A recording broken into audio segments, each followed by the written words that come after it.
Oh, hello, everybody. We made it. We made it. It's busy at 10. It's 10 past, but we're here now, and that's the most important thing. Just let me make sure we are going live in the right place. We should be on my profile. Let's see. Let me see, where are we? Should be there in all our technical glory. Oh no, that's me from yesterday. Love Facebook. Well, I can't see us, but I reckon we're going live somewhere, but I just need to wait for Facebook to catch up with us. Okay, so everybody, welcome to the introducing series with me, Helen Pritchard from Helen Pritchard Online. This is the lovely, I could call you Jen Thomas, is that okay? Yeah, you can call me Jen. Yeah. Formal name there, Jenny Thomas. So the lovely Jen Thomas, who is an emotions expert, and is going to tell us a little bit more about that today. Jen is in my mastermind and has had her month in What Would Helen Do as well recently, so that's just come to an end. And I want to hear all about what being an emotions expert is even all about. So I'll let you introduce yourself as I try and find us on Facebook. Okay, thank you. Thanks, Helen. So I'm Jen. Hi, everybody. And like Helen says, I'm an emotions expert, which is quite a broad title, I guess. So what does that mean? So actually, I'm a coach, but I'm a coach with a difference. So I help people get out of their heads and into their hearts, because that's pretty much the journey that I took. So like a lot of people, I spent 20 years in the corporate space. I was in marketing, and had a really successful career. You know, enjoyed it, loved it in the main. But I just started, like a lot of people, to feel unhappy, unfulfilled, unrewarded, and just like, you know, when you just start asking yourself, is this it? Is this my life? Yeah, that's what you're going to say. There's always two things in every coach's life, and most self-employed people actually that I talk about is, one is the crisis point, where you just get to the point where you're like, I can't do this anymore. And the other is the pivot point, where you're like, and this is what I'm going to do next. And those two can be the same time or can be miles apart, but it's really important that people recognise those points in their own story, I think, because it just builds up that picture massively. Yeah, definitely. And I think, you know, the clients that I work with now, most of them say, you know, I wanted to come and see you because your background sounds like just where I'm at now. Yeah. So being, you know, I'm a very focused, determined, driven kind of person. So in my corporate career, I'd actually decided to retrain to be an NLP practitioner and a performance coach. Okay. And then literally, it's funny what the universe delivers you, isn't it? The next day, I was called into the MD's office. You know, I honestly felt like a little school kid. Like, what is this? So nice that I'm going to ever be called into someone's office again. I know, it's so funny. And as life turns out, I was given a promotion. Oh, I thought you were going to say redundancy. Plot twist. No, I was given this huge promotion, and I was kind of, wasn't expecting that, and that's not my plan. And actually, I couldn't be kind of more apathetic about this job, really. But hey ho. It's been a very good marketer to put on that show every day that you were like really loving it and engaged and ready for the next step. I know, right? Like, I've checked out with this job. I know, right? Performance of my life, apparently. But you know, my kind of commercial brain went, do you know, Jen, the smart move here would be to take the promotion, you know, use the extra money as kind of cash cow so that you can be building up your business and training while you're still working. Brilliant. Simples. And it was effectively running my own business within the global business. It was like, fantastic. What great experience. To call it, yeah. Yeah, exactly. Didn't really quite work out like that in any way, shape or form. What did it work out like? So what really happened was there was, as in many organisations, there was a lot of restructuring going on. There was a lot of politics going on. which I allowed myself to get drawn into. Yeah, to cut a really long story short, I was really quite brutally bullied, and I experienced quite a severe burnout. Well, I don't know, how is a burnout not severe? Yeah, so I burnt out in 2015, and yeah, I got signed off work for 3 months there and then by the doctor. Yeah, so you're a regular turner-upper at work, that must have been quite weird. You're like, 3 months? Like, yeah. Well, to go to the doctor and say I need help was big enough for shift. Yeah, enormous, absolutely enormous. And I was broken, absolutely broken. So how did you know? How do you know when you're having that burnout breakdown thing? Like what? How do you know? So it manifested in lots of different ways for me. So I was getting panic attacks like daily, 2 or 3 times a day. But there were real kind of peaks and troughs. So some days I couldn't get out of bed, leave the house. And other days I was relatively fine running meetings. You know, it was kind of the pendulum swing was quite dramatic. Yeah. I was exhausted but not sleeping. So the classic wake up at 4 o'clock in the morning and not get back to sleep, worrying. Yeah. I was super paranoid. Oh, right, okay, yeah. Yeah, it was really interesting. The and the backstabbing and the... Right. So really, but that kind of extended then out into, you know, my wider family and friends. I was getting paranoid that they were as well, which was crazy. Of course they weren't, but yeah, that's how it manifested. And very short-tempered. I probably wasn't the loveliest person to be around. Do you have a partner? No, so fortunately, at least I lived by myself, so I could just not inflict myself upon the world at the end of the day. Myself in my own space. Yeah, quite prickly to the outside. Oh yeah, exactly. And then I think the final straw, it was on a Friday, so I always worked from home on a Friday.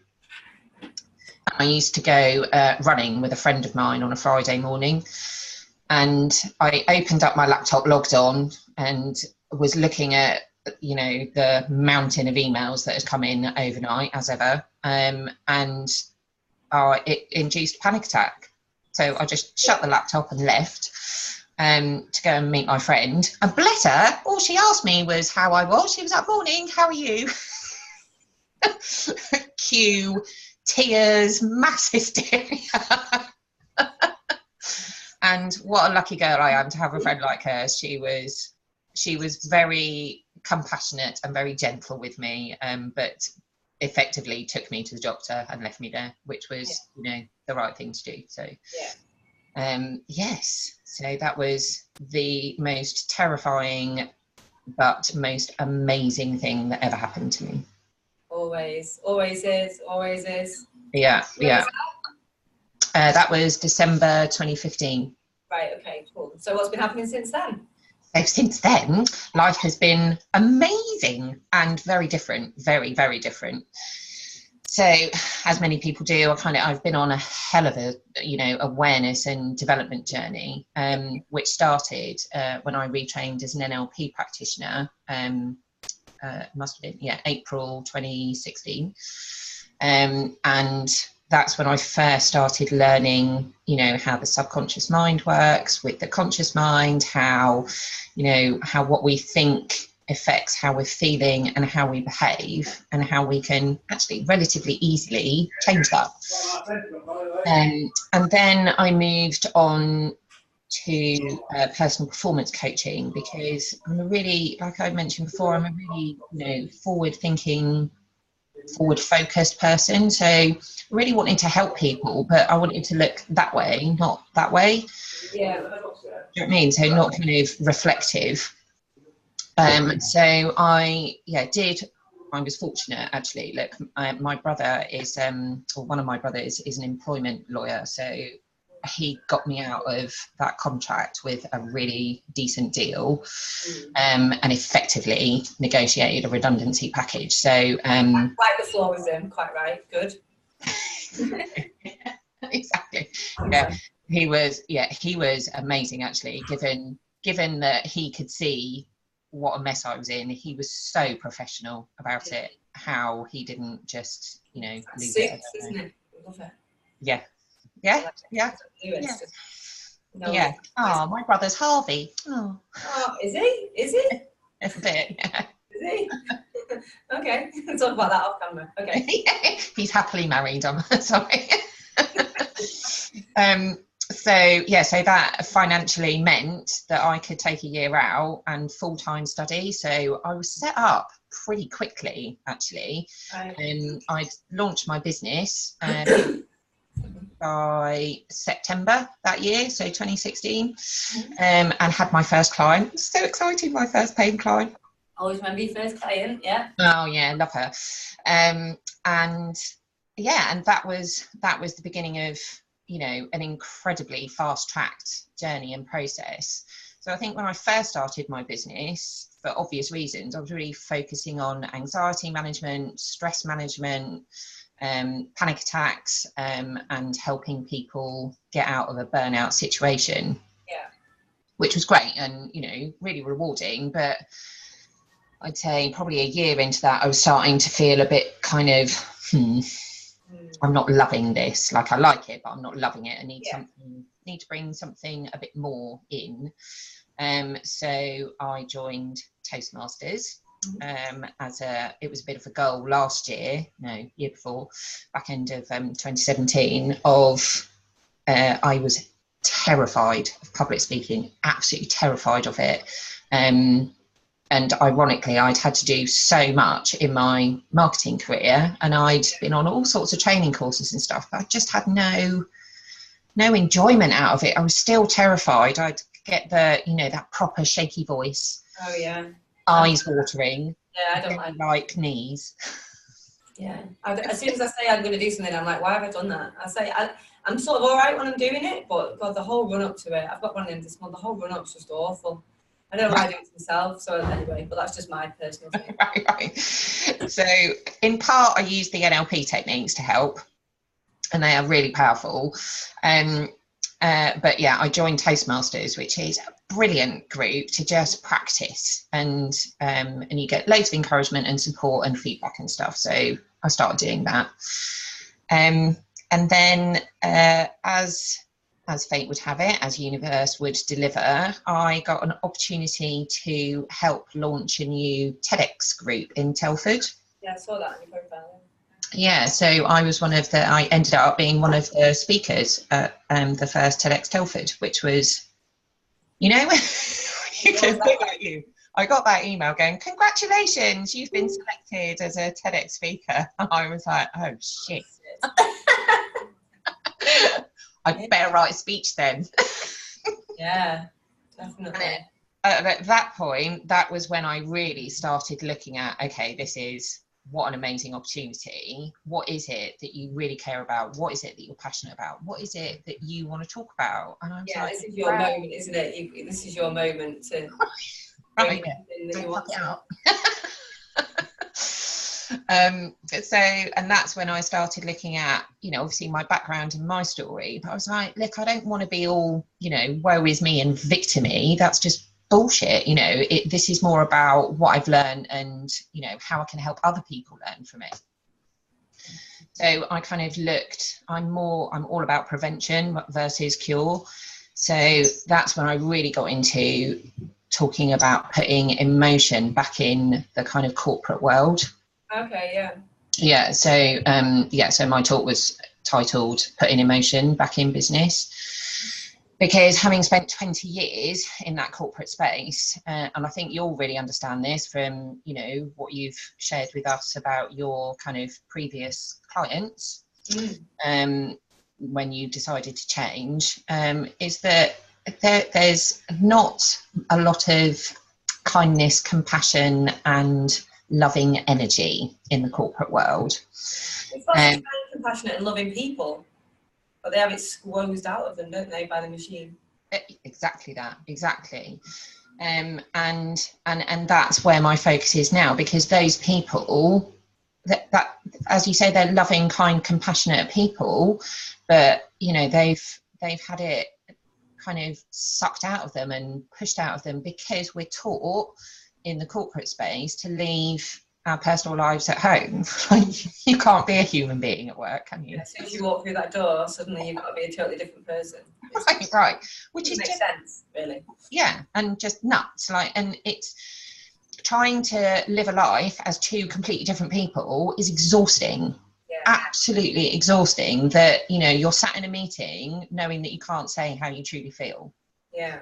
Or you're sat talking to your boss, you know, not able to share, you know, ideas or solutions or whatever, because, you know, you'll just be shot down.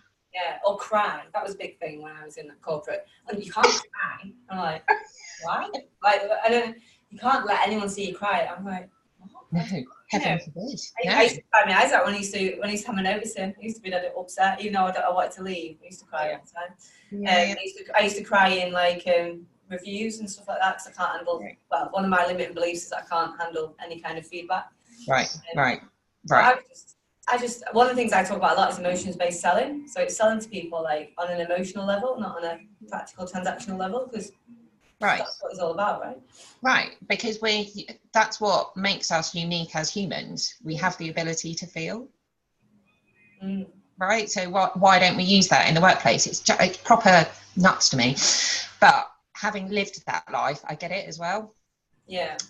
And you know, I did a lot of negotiation in my work, and I remember being taught how to, like, Jenny, you need to take emotion out of your negotiations. And I was kind of, well, that's effective to a point, but I am negotiating with a human being with emotions. Yeah.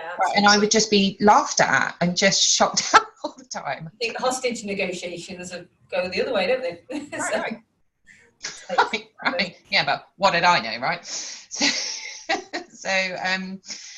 Yes, so when I had that breakdown, what I learned and realised about myself was that I had completely detached from emotion, from the universe, from my soul, spirit, anything and everything. I was completely disconnected and isolated and frightened. I was living in a place of fear, and I didn't know who I was. You know, and how scary is that? And, you know, I couldn't imagine if I'd have had a call like this at that time. And so, hi Jen, how are you? Who are you? Introduce yourself. I'd have burst into tears. I don't know. I don't know who I am. Don't know who I am. I don't know what I want. I don't know what makes me happy. Yeah.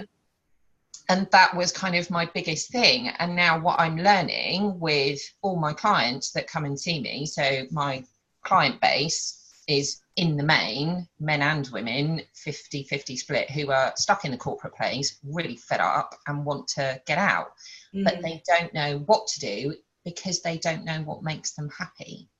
Nice.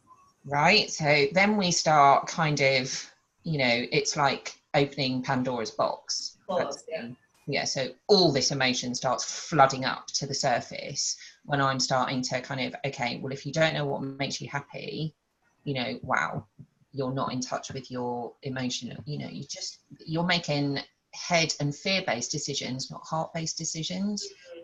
And you should see some of the guys in particular, when I start talking about love versus fear, I love their reaction is initially kind of, what the fuck? Yeah. Kind of then closely followed by, actually, yeah, I get it. And I start asking them where they feel happiness and joy in their physicality. And they're kind of, oh yeah, no, oh yeah. Like, and 9 times out of 10, it's in the kind of heart space. Yeah. And I'm like, oh, well, that must be, you know, that's just indigestion. I know, right? And I was like, I wouldn't really expect you to feel it in your knee or elbow or something. So I think that's okay. And it's just really, I guess, getting back in touch with ourselves, because I went on this, you know, when I was younger, I was so emotional and so in touch with my emotions. Yeah, children are, aren't they? Like, yeah, my 12-year-old, she's so emotional, and her emotions are always under the surface, and it's like, it manifests in all different kinds of ways, but I'm like, that's okay though, isn't it? The more I try and get her to not do that, right, it's going to take away magic, really, isn't it? Well, yeah, exactly. Like, oh, don't do this, don't do that, don't react to this, don't do that, don't sulk, don't do this. And I hear myself saying it, Yeah. And then I'm like, no, because that's going to, like you say, we just create a generation of women and men who are like, oh no, I've got to be quiet and fit in and make sure everyone else is happy and all the rest of it. And I don't want that for her, or I don't want to buy her, And I think that is the fundamental issue with our generation. So we're Generation X, aren't we? I don't know. So I don't know about you, but I was brought up on the 70s style of parenting of, I'll give you something to cry about and, shut your noise. Eat your dinner, do as you're told. Don't tell me what's going on in your life. I don't really want to know. I'd rather not know. I had a conversation like this with my mum the other day. Because my kids tell me everything. And she said, oh, but we know now. Like I said, oh, I don't like, it was about the park. I don't want my daughter, I don't want to go in on the park because there's people on there and they take drugs and that shit. And I was like, yeah, they did when I was on that park. And she said, well, I didn't know then. I said, no, I know you didn't because I didn't have the relationship with you that my kids. Like, I didn't tell you that stuff because ignorance is bliss. And she's like, well, I'm glad you didn't tell me because I would have been, I know exactly. Whereas my children's generation, they just tell me everything. So I know that there's kids on there that are taking drugs. I know this and I know that. And it's like, but I have a totally different relationship with them because they're a different generation, aren't they? Yeah. Thank goodness. I think thank goodness. But yeah, as a parent, you're like, oh, do I want all this information? But it's better to know than not know, I suppose. Right. Well, look, but you're creating that honest, open communication channel. Oh yeah. So that very open and honest. Tell me everything. Well, my younger one does. My older one maybe not so much, but my younger one, yeah. Which is nice, I think. Oh, it's lovely. It's so lovely, and I do think because our generation were taught not really to talk about how we were feeling, and we were never taught how to kind of process our emotions. So we've always just pushed them down, right? Put it in the box, that's what my dad always said to me. Yeah. Just put that in the box. Or keep it under the carpet, hide it away.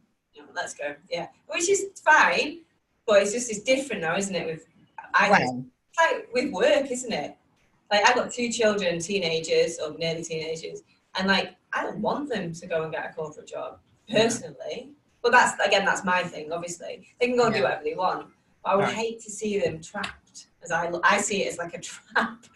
You kind of get sucked into it through the uni or whatever, and then you end up in this job that just can suck the soul out of you. Not always though, not always at all. But I'd hate for them to put their self-worth aligned with somebody else's opinion of them in a corporate machine. Yeah, definitely. And my kind of hope and vision is that by the time your kids get out into the workplace, it will be a different environment and it will be a different place. Because, you kind of say about this, I know it's kind of fine to just push stuff down and put it in a box and bury it away. But I fundamentally really, truly believe that at some point it's going to come back. It's going to come out. And it will come out when you're older, like it did for me. Yeah, it does. It comes out eventually. Of course it does, yeah. We're laughing with my kids about my toe. So, because I'm really spiritual and I'm into all little practice. And I got my bad toe, and everyone's like, oh, it's because of, red wine, it's this, it's that, and the other, it's gout, whatever. And I was telling the kids, and I was like, I don't think it's gout, that's not the kind of thing that I would get, I'm sure. And I said, I think it's trapped emotions. Well, my eldest, she's so funny, she's like, oh, mum's got trapped emotions coming out of her toe, everybody. Yeah. And it's but it's about putting your foot forward and all that kind of stuff. So I'm going for the next level in my business. So I get it, but my kids are just like, trapped. But I keep saying these things, some of it will filter down, right? It will. And I'm really pleased that I'm kind of pleased that you brought it up, actually. So I'm a very spiritual person. I meditate and practice meditation every day. I work with my spirit guides. Yeah, me too. I've got a spiritual board meeting goes on every day. Yeah, lovely. Love it. So, and I have to, my download about your toe is it's telling you to sit still. I know, it was. And I did, and I have done, and I am doing. Right. Well done. Good. I know. Well, one thing I am good at is taking feedback from the universe. When the universe tells me something, I do it. So yeah, I've spent a lot of time lying flat watching Netflix, which goes against everything in my life. But I've been I bet. Yeah. Well, my TV went bang Friday night. Yeah. And I was like, okay, thanks universe. I'll perhaps not watch telly tonight then. Yeah. I'll find something else to do. And not drinking. So it's like when I stood in front of my goals for this launch, which is 450k, and I wrote on the mirror, and I was looking at it, and I was listening to my music, and I was breathing into it, and I was like, my music is like nasty 80s hip hop, by the way. It's not like whale music. So Hate Me Now by Nas, love it. Right. So I'm listening to Nas, and I'm looking at my numbers on the mirror, me in the mirror, numbers on the mirror, me in the mirror, and I'm looking at myself, and I'm asking myself, or asking whatever, like, you know, what do I need to do to make this happen? What do I need to do? How is this going to happen? And what do I need to do? And all the feelings come up. Oh, I'm not good enough. It'll never work. You know, everyone will think you're this. Everyone will think you're that. You don't deserve it. All that kind of come up. And instead of like shoving it down and going to get busy, going for a drink, going to text a mate, whatever, blah, blah, blah, I just sat there with it, or stood there with it. And I breathed it through. Once all that kind of stuff had got, I got such clarity. It's so lovely. It's such a moment. I got such clarity, and it was like, you need to make some space. Yeah, it's where, you know, you get that just that sense of peace and calmness, which is effectively what we're all striving for. We just haven't worked out that going at 100 miles an hour isn't the way to get there. No. Right. People say to me, "Oh, you work too hard, or whatever," but they don't understand how my life actually works in terms of finding those moments of peace. Right. And really relatively quickly. In fact, my guidance today was I was shown an image of a garden bench in a garden with some like really nice, comfortable cushions on it and a candle at one end, and was just told, come and sit here for 5 minutes every day. That's all it takes. Like, during the day, just come and sit, because I've got quite a hectic day. So, and I was like, I'm feeling a bit tired. You know, kind of right, just sit at the bench, just have 5 minutes at the bench. Yeah, mine was to stop filling the space. Yeah, right. With texting people, with drinking, with being busy, with doing stuff. So I've just been doing lots of not drinking in the evenings. So to give myself headspace. Yeah, right. Lying down, watching Netflix, staying off my phone, you know, eating all my good food and that kind of stuff. I'm not stupid. This is not my first rodeo. Like, I know what it takes out of you. So I'm trying to do the preempting of the relaxation and getting into receiving mode, rather than waiting until towards the end where I've gone a million miles an hour and then I hit a wall, and then everyone's like, will you just go to the cinema? Will you just go? And, you know, I'm very good at proactive management myself. So as soon as I hit the wall, so I got ill, I hit the wall, all my emotions were all over the place, my foot was hurting, and then I did all the things. So I got an emergency thing with my coach, I spoke to my Reiki woman, I've got seen her on Friday. You know, I made some decisions. I got rid of a couple of businesses like in the last 24 hours that were turning over all right money.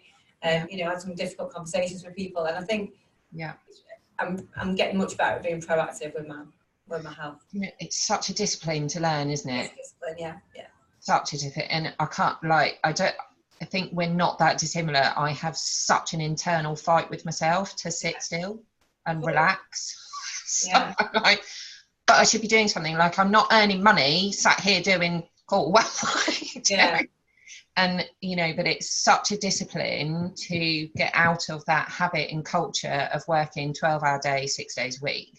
Yeah, exactly. I know I do preach the message of, like, you know, you need to get in fifth gear, you need to do this, you need to do that. You know, you need to be relentless with your marketing. But at the same time, relentless with your marketing is not 18-hour days. Right. It's like, it's just showing up for an hour, you know, doing your lives, doing your videos, doing your posts, doing your social proof, doing your call to action. You're done. If you're really disciplined, you can get all that done in an hour. Yeah, exactly. You know, and it means you're always on social media. It doesn't. It just means you get it done in the morning, and then it runs for the rest of the day without you having to be there. And also, like I always say, we're not going down any mines, are we? We're just copy and pasting stuff on social media. It's not like And I think, you know, since I've been doing your course in Mastermind, it's such a key point, because I've spent less time on social media, but the time that I have spent has been way more impactful, effective, and productive. Yeah. The question should always be, how can I leverage my time, my authority, and my resources today? Yeah. That should always be the question of the day, not how can I work 18 hours today so I feel like I'm grinding. That's not it, is it? It's Yeah. like, How can I break myself in one easy lesson? I don't break myself. No, it's all about how can I leverage and how can I make things happen in my business, not how can I do things in my business. Right, exactly. But making things happen. Like things like this, like we were just coming on the call and I was saying to Jen, you know, we'll do this call today, we'll record it, we'll talk about Jen's stuff, we'll talk about mine stuff, and we'll record it, we're streaming it live on Facebook, you know, I can't find it, I know we are to people liking it. I'll then share it into my groups, I'll put it onto LinkedIn, we'll upload it to YouTube, we'll get it put in the vault and what we'll do. So it's about this hour that we spend together, it's not about the hour that we're spending together as much. That will be leveraged for both of us. Right. For eternity. and that's what I mean by hustle. It's like putting yourself out there, putting your hand up for things like this, you know, me creating a space for things like this to happen. You know, everybody wins. It's a great energy. We get, you know, and that's what I mean by strategic moves or making things happen or hustling or leverage. This is the sort of thing that I mean, definitely. Right, absolutely. And I would also, I really wanted to highlight and just say a personal thank you for, in particular, your approach to the value, joy, profit triangle. Thank you. That has made the biggest impact in my business. Now, like I said, I've got a 20-year marketing background. I've kind of, you know, danced around value, joy, profit a little bit before and ICA before, but not in the approach that you take to it. And, you know, for me, that was really my first confident step forward to put out to the world, yes, I work with the universe. Yes, I work with energy, spirit, whatever you want to call it, as well as, you know, the NLP stuff and the personal performance coaching. I just have all those skills and abilities to use with whatever client comes in. And without that value, joy, profit exercise, I really don't think I'd have been honest enough with myself to say, yeah, that's who I want to work with. People who are, you know, spiritually connected or conscious, if you like, consciously awake, and who, you know, care about the world and care about the work they're doing. I honestly don't think I'd have got that without that, you know, just that was one single tool. Okay, thank you. Thank you. Thank you. That means so much to me because this is why I do what I do, because I want people to make those shifts. And the value, joy, profit thing it's such a bait and switch, my work. Honestly, people come to me because they think it's about LinkedIn. And they get so much more, don't they, in that first week? So much more. Like, oh, so this is what I signed up for. And like the coach says, you're asking me to do stuff that I've either never done or certainly not done properly or have never wanted to do because it's so confronting. Right. And I think, you know, I know what I'm doing on social media. Like I've got digital marketing background. I get commercially and Headspace, I get it.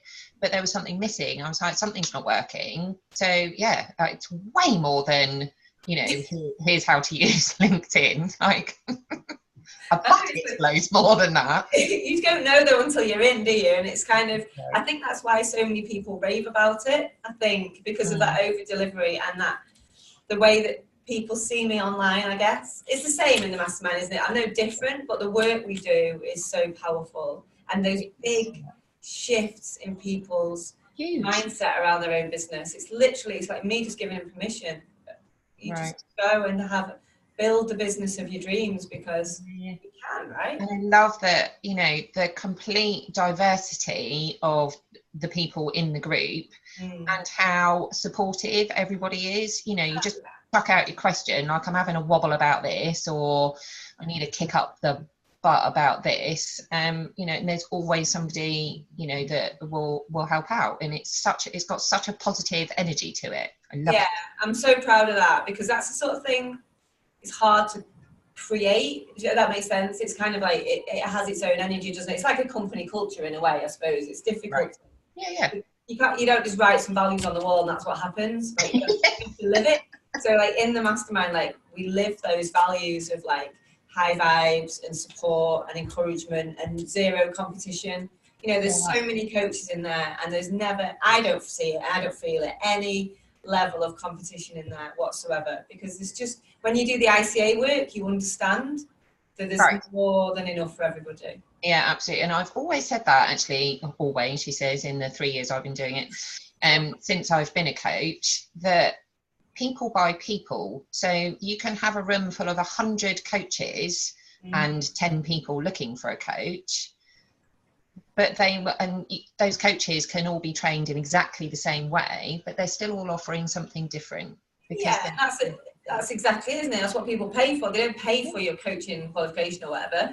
They absolutely pay for the value and the experience that you bring to that call, and the value and experience they have after that call. So it's just, that's just, the call is just the, you know, everything goes into it and everything that expands out of it. So when people say, oh, I can't charge 500 quid an hour like you, I'm like, it's not that 500 quid an hour, is it? It's £500 for everything that takes you there and everything that takes after. It's priceless in a lot of ways. The number is energy. The money is just energy. If you watched yesterday's introducing with I did. I loved it. Good, wasn't it?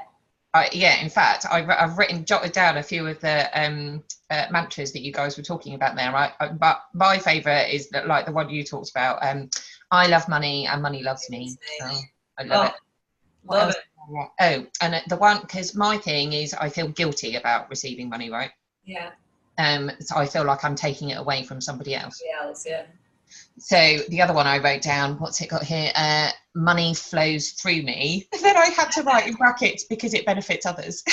Yeah. But like she said, money is a river, and I love that about treating money like your best friend. Yeah. You know, not trying to hold on to it and just allowing it to be, and knowing that it loves you and it'll come back and it'll go. And what I really love about those analogies is the thought of me. So when I was thinking about my 450 grand launch, and all these things were coming up about it's an obscene amount of money, you know,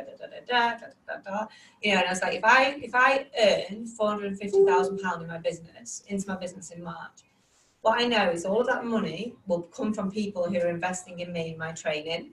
Yeah. They will all spend £1,500 with me. And then from that, they will then go and earn so much more than £1,500. So that actually the money that I'm getting is being amplified via good people only.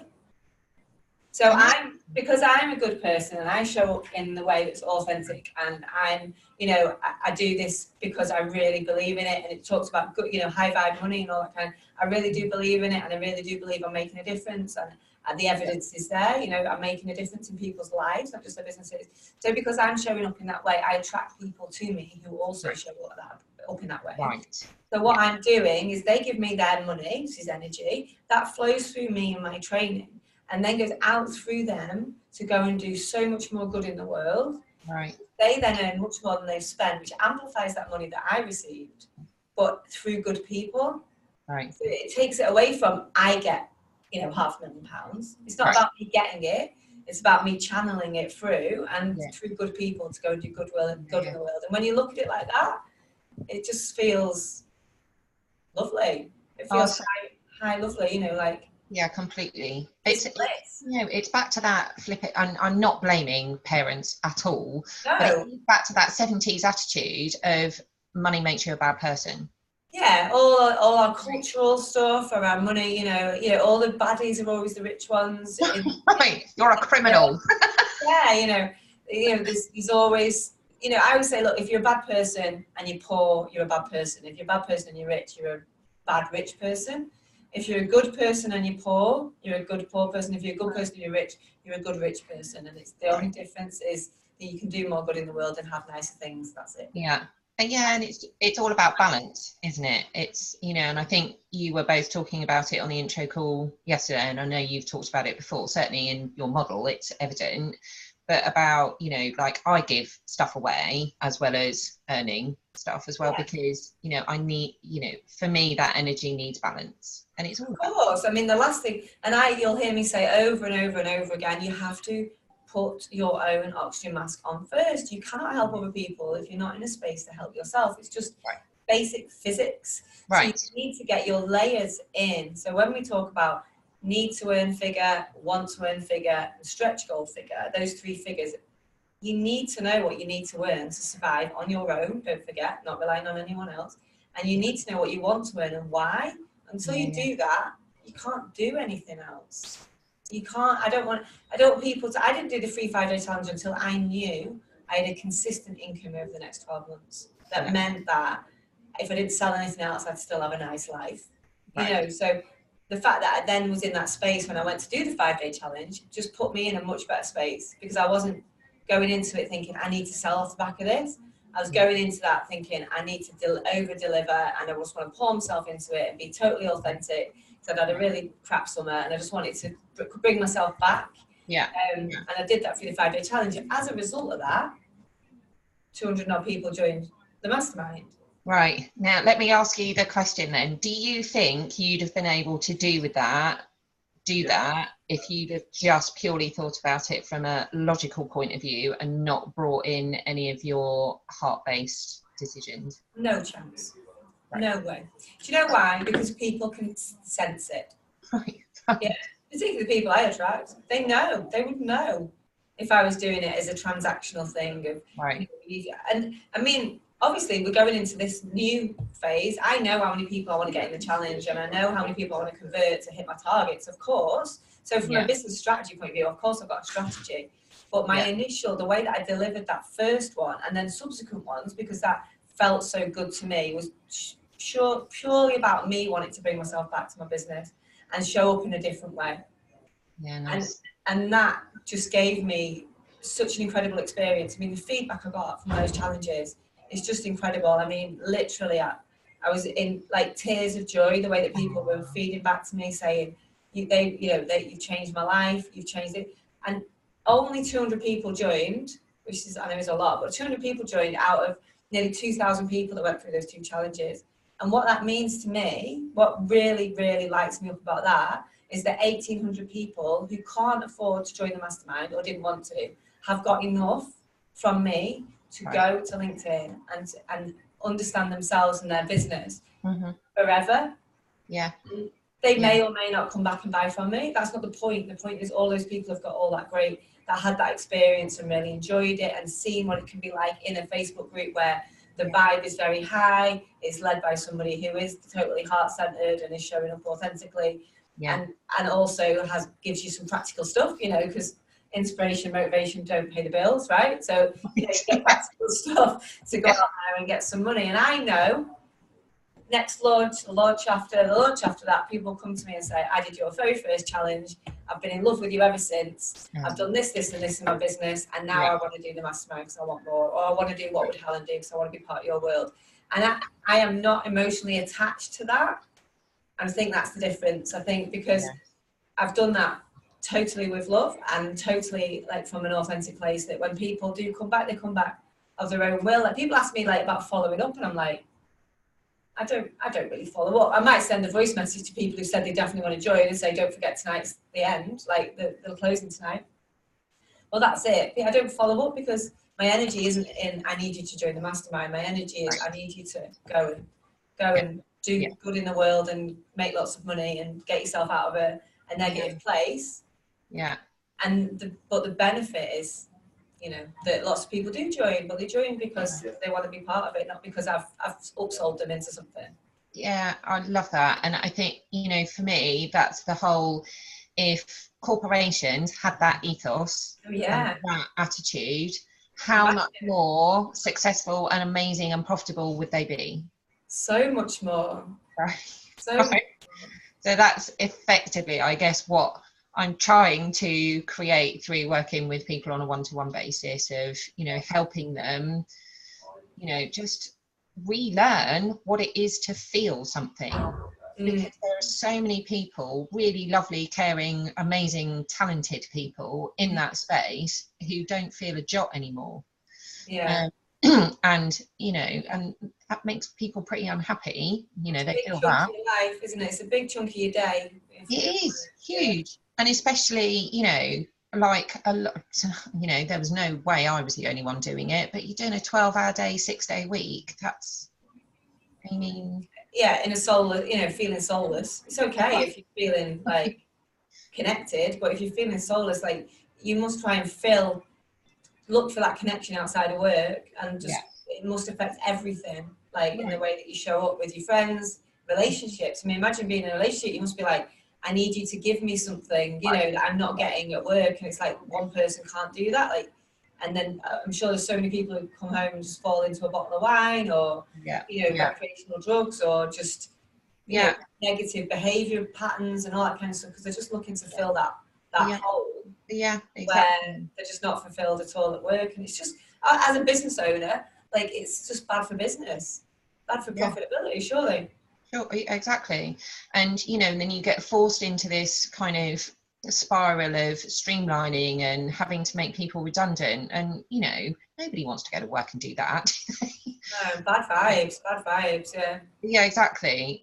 But, you know, it's that ability, I think, to engage with your emotions and how you feel and be able to put that energy into a business. And I think, you know, I think we're quite fortunate as business owners to be able to do that. We have the choice to do that, but I'm still really convinced in, you know, certainly in those wider, bigger organisations that you can still do that on a team level. You know, there's this ripple effect, right? Surely. Yeah, of course. Yeah. So if anyone's watching this and they're thinking, oh, that might just be me, or it might just be my partner, or it might just be my mum or my dad or my mate or whatever, like, well, how do they get into your world and how does it work? Okay, so if you're financially challenged, I've got a career coaching online course which I give out for free. So just drop me an email at jenny@revitalizecoaching.co.uk and I can give you access codes. So that's for, you know, the lower end financially challenged.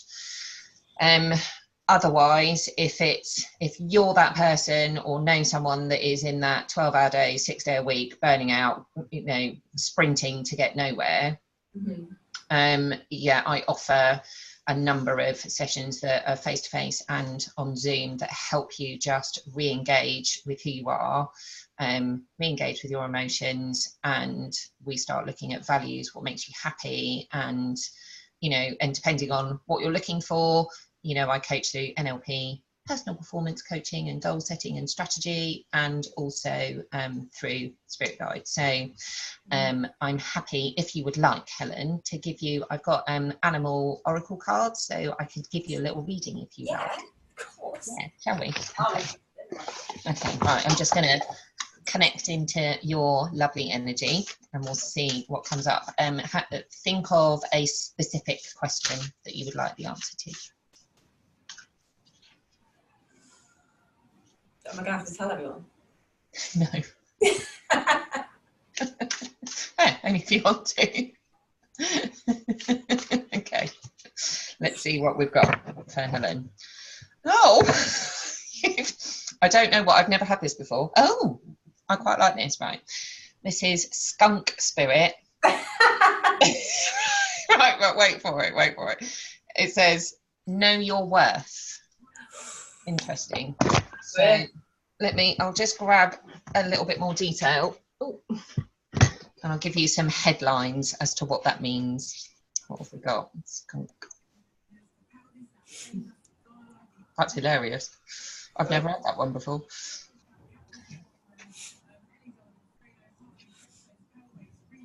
Here we go. Right. What do you value? Ooh, this is all about value, joy, profit, I reckon. What do you believe in? Is your best, most authentic self on display? Skunk Spirit comes as a reminder that you can be proud of who you are and what you have accomplished. Know your worth.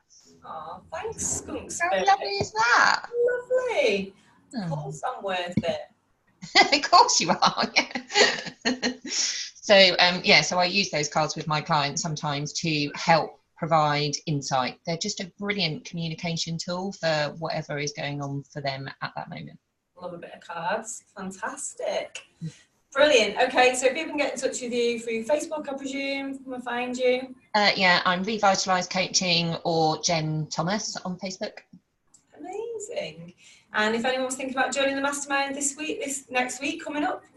Oh my God, do it. Do it. Why wouldn't you? Is probably the better question.